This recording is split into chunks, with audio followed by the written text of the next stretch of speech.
한국의 미 연준 7회 이상 금리를 올린다. 이런 내용입니다. 기사를 보겠습니다. 금리 인상 영향이 한국에는 어느 정도 될까요? 많은 영향을 받게 될 것입니다. 그래서 지금 시작도 안 했는데 올랐다 내렸다 하는 주식을 보거나 아직도 집을 얘기하는 사람들이 좀 있어서 제가 좀 들여다봤습니다. 누구라고 말씀을 드리지 않겠습니다. 유튜브 하는 사람들이고요. 그리고 이분은 작년 재작년에 계속해서 상승이 돼가지고 계속해서 오르기 때문에 계속해서 떼돈을 번 겁니까? 그렇다면은 네. 그래서 이분들의 내용을 제가 봤을 적에는 입지적으로 오를 곳은 계속 오른다. 이거는 누구나 할 수 있는 얘기입니다. 사실상 입지적으로 오를 곳은 오른다.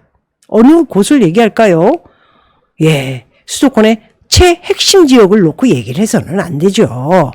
군데군데 한 개를 다 얘기하기엔 또 시간이 좀 그렇다. 이렇게 얘기를 하실 수 있겠지만 전체적인 롤링을 봐가지고는 굉장히 위험한 얘기를 계속 하고 있는 사람들이 있다라는 말씀을 드릴 수 있을 것 같습니다. 그래서 작년, 재작년에 올해 큰 상승 또는 공급이 많지 않기 때문에 노다지 그러면 공급 그리고 수요자는 있고 공급자는 많지 않기 때문에 왜?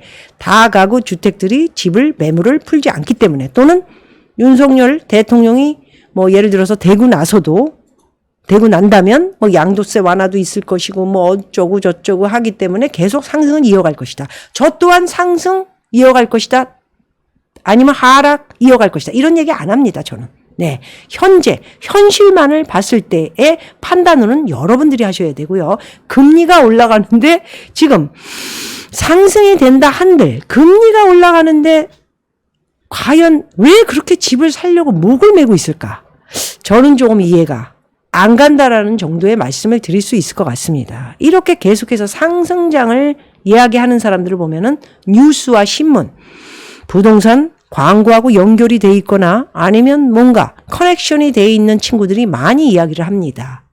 특히나 지금 들어가서 보니까 프로그램에 엄청 많이 나온 사람들입니다. MBN을 비롯해 다 부동산 쪽이죠. 그리고 A채널, TV조선 이런 데에 나와가지고 굉장히 떠드는 사람들입니다. 올해 부동산이 올라서 산다 한들 자기네들은 오른다고 얘기한 것을 어저께 말씀드린 것처럼 번복을 해서 말을 바꿀 수가 없습니다. 사실. 왜? 쪽팔려서. 쪽팔리지 않습니까? 왜? 여태까지 잘난 척하고 오른다고 그랬는데 내년까지도 간다. 오직 공급보다 수요가 있기 때문이다. 이런 이야기를 하고 있는 것입니다. 저는 그거보다 더 무서운 것은 지금 현재 돌아가는 전 세계 오락가락. 전 세계 미국도 지금 뭐가 뭔지 모릅니다. 집들이 아직도 보합이고 미국도. 그러나 지금 굉장히 물건이 많이 나오고 있는 거에 대비 어떤 사람 미국이 엄청나게 폭락을 했다. 이런 거짓말을 하는 사람.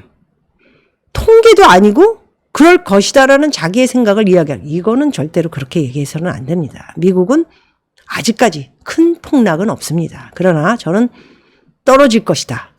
10에서 오늘 우리 부동산하고 현장에서 뛰는 친구하고 얘기를 했을 때는 10에서 많이 떨어진다면 20% 정도를 내다보고 있고요. 군매들은 조금 더 가지 않을까. 그러나 그것도 지금 얘기하는 것처럼 동네는 또 틀립니다. 라스베가스 같은 경우에는 인구 밀도가 넓어지고 있고요. 굉장히 많아지고 있습니다. 그리고 집을 그만큼 필요로 하기 때문에 많이 짓고 있습니다. 사실. 그래서 집이 40만 불대면은 라스베가스는 충분히 사고 들어가가지고 렌트를 놔도 수익률이 나오는 곳이기도 합니다. 그 얘기도 오늘 많이 했었고요. 그 외에 다른 곳이 또 있는데 그 얘기는 제가 들어가는 곳이기 때문에 얘기하지 않겠습니다. 그래서 여러분들 상승 올해 2022년 상승이다. 이렇게 얘기하는 사람들 유튜브가 만만치가 않아요. 굉장히 많은 서민들이 또 뭐라 그러나 듣고 또 이 사람들 매일 떠들어야 되니까 부동산에 대해서 동네마다 치우쳐서 이야기를 해서 그날마다 이제 이렇게 조회수로 밥을 먹고 사는 그런 경우가 있고 또 계속해서 상승이라고 얘기를 했었기 때문에 이게 갑자기 하락이라면 쪽팔리기도 하지만은 이게 이제 내 신뢰성이 떨어지면서 방송도 막히고 인터뷰하는 것도 신문 기자도 다 막히고 이게 좀 할 일이 없어질 수도 있고 이게 완전히 매장되는 게 아닌가 이런 걱정도 있겠죠.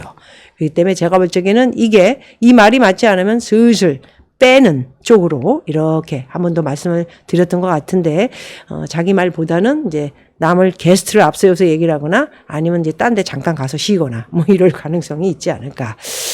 자, 집안채가 굉장히 중요합니다. 사실 집안채로 모든 제가 그 재테크를 시작을 해서 여기까지 오는데 부동산의 집안채는 인생의 어떤 목숨과 같은 것은 사실입니다. 그러나 그 시기를 얼마만큼 잘 잡을까? 거기에 대한 것은 여러분들의 판단, 그리고 그 판단을 하기 위해서는 공부를 충분하게 해야 됩니다. 남 얘기를 듣고 그 사람 얘기 믿고 내가 했는데 망했다. 그거는 당신이 실수를 한 것입니다. 그 정도의 유튜브도 자기가 볼 줄 모른다면 당연히 실패를 할 수밖에 없겠죠. 예. 작년, 그리고 재작년, 그리고 올해도 오른다. 이렇게 얘기를 하셨던 분들 때 저는 집을 오를 때 팔아야 된다. 집을 여러 채 가진 분들, 그리고 여러 채 가지고 있고 부동산 깨나 하는 사람들은 거의 다 팔았습니다. 저를 비롯해서. 그랬는데 이제는 실수하지 말아야 되고요. 저도 기다리고 있지 않습니까? 집을 서울에 하나 사야지요. 저 집이 없습니다. 예. 그래서 그 시기가 언제가 될까? 기다려야지요. 왜 이렇게 기다릴 줄을 모릅니까? 뭐 기다린다고 받은 돈 어디 갑니까? 예, 은행에 넣어 놓으세요. 은행 보니까 왜 은행에서 요즘 좀 펼쳐주세요? 이자를 이렇게 많이 줄까요? 어허, 어마어마한 이자를 주네요. 이걸 보니 정말 대단합니다. 어떻게 제1금융권에서 이런 이자를 줄까요? 1년에 최고금리 4.4. 오호, 이게 KB국민은행 3.35. 하나은행이 4.35. 은행에서 이렇게 돈을 가지고 있는 사람들에게 돈을 많이 주겠다고 하는 것은 왜일까요? 더 이상 얘기 안 하겠습니다. 자, 현찰을 들고 있는 사람들 자꾸 움직여야 돼. 그래야 돈이 불리지. 그래가지고 1년 후에 딱 보면은 수천만 원 돼 있잖아. 그렇게 해서 재테크한 사람들 되게 많아요. 그거 뭐 수천만 원 돼 있으면 부동산 사가지고 4천 5천인 분양받은 집을 갖다가 4, 5억에 사가지고 이자 200씩 내는 사람도 있는데 이게 어디냐고 지금. 지금 금리가 되게 높으니까 여러분 제가 얘기했을 때 집을 팔고 준비되신 분들은 주식보다는 이게 안전하다라는, 물론 주식이 올라갔다 내려갔다 그럽니다. 그렇지만 금리가 오르기 시작하면 어떤 일이 벌어질지 모르기 때문에 굉장히 대비를 하셔야 됩니다. 지금 대통령이 바뀌어가지고 이 문재인이가 1060조 빚더미에 앉혀놓고 빈부격차 심하게 만들어 놓고 중산층은 다 아웃되지 않았습니까? 그리고 이 윤석열이한테 넘어간들 이분이 뭐 정치를 해봤어요? 텅텅 빈 고간 안에 아무것도 없는 국채를 또 팔아야 되나? 빚이 더 늘어나. 그러면서 또 돈 안 주면 어떻게 됩니까? 이게 이 지금 이것들 좌파 이 국회의원 이것들이 가만히 있겠어요? 또 돈 주라고. 왜? 그래야 지네가 또 국회의원 또 해먹으니까. 이 나라 꼴이 엉망이 되는 거야. 5년이나 제대로 해먹을지 모르겠어요. 얘네들이 우쌰우쌰 하면 또 박근혜 내쫓듯이 또 쫓아버릴 수도 있다라는 그런 걱정스러운 대한민국이기 때문에 여러분들에게 정말 잘 재테크를 잘 하셔서 돈 꼼꼼하게 모아 좀 괜찮을 때 달러 확보 조금 해놓고 이렇게 해야 됩니다. 그리고 이제 대통령이 바뀌어도 줄 사람은 줘야 되기 때문에 굉장히 룰이 많이 바뀔 것 같지만 기대하지 마시고요. 집은 앞으로 좀 많이 질 것 같습니다. 제가 볼 적에는. 그래서 부동산은 가차 없이 꼴가닥으로 가지 않을까 하고요. 막차 탄 우리 집값 이게 어디까지 지금 올라갈 줄 알고 참 답답해 진짜. 아니 이게 노도강이랑 금천, 관악구, 뭐 구로동 이런 데는 사실 좀 값이 그렇게 올라가면 안 됩니다. 얘 미쳤어. 왜 그렇게 대출을 많이 받아가지고 집들을 사가지고 난리를 친 거야. 아, 장성규 씨가 엄마 집 팔았어요. 내가 그렇게 팔라고 그랬잖아. 10억일 때. 3억이 뚝 떨어졌어. 그 어떤 분이 저한테, 내가 구로동에 작년인가에 팔았는데 한 2억이 더 올랐어요. 그래서 알큰했는데 지금 잘 팔았군요. 또 이런 분들이 계시더라고요. 거기 2억, 3억이 내렸는데 더 내려가지. 더 내려가. 불 받으면, 열 받으면 더 내려간다고. 한 예를 들어서 제가 보니까 그게 왜 그러냐 하면은요, 이게 지금 많이 내려갔을 시기가 있었어요. 2007년 금융위기 터졌을 적에, 15억 하등 뭐 집들 뭐 이런 것들이 한 60% 떨어졌어요. 60%.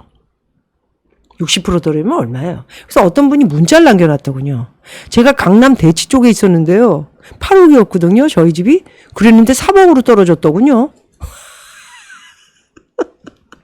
그래서 제가 그 집을 팔고 귀향했어요. 농촌으로. 하하하하 하면서 이렇게 허탈한 웃음을 지으시는 좋은 분도 계셨어요. 부동산이 그렇습니다. 오르고 내리고 오르고 내리고 주식도 오르고 내리고 오르고 내리고 요는 언제 오를 때 팔고 내릴 때 팔고 오를 때 내릴 때 할 수 있는 그런 공부가 돼 있는 사람이 돼 있어야 되느냐. 이것이 되게 중요하다라는 말씀을 드리고 2022년까지는 60억 강남에 있는 집들 400%가 올랐다.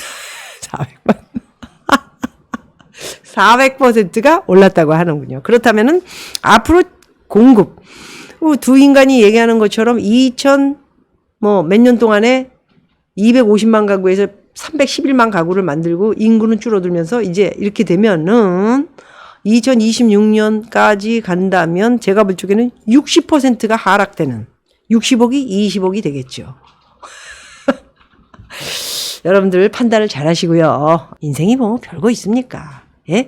여러분들 공부를 많이 하셔야 돼요. 특히나 유튜브는 전체적인 것을 거슬러서 현재를 얘기하는 유튜브가 저는 굉장히 중요하다고 생각합니다. 미래적인 얘기를 하거나 뭐 이렇게 뭐 될 것이다, 뭘 것이다 그런 것보다는 지금 바로 이제 몇 개월 안에 일어나는 일에 대해서 걱정을 서로 하고 그거에 대한 이제 뉘앙스를 들은 다음에 여러분들이 공부를 하고 판단을 하셔야 되는 것입니다. 예.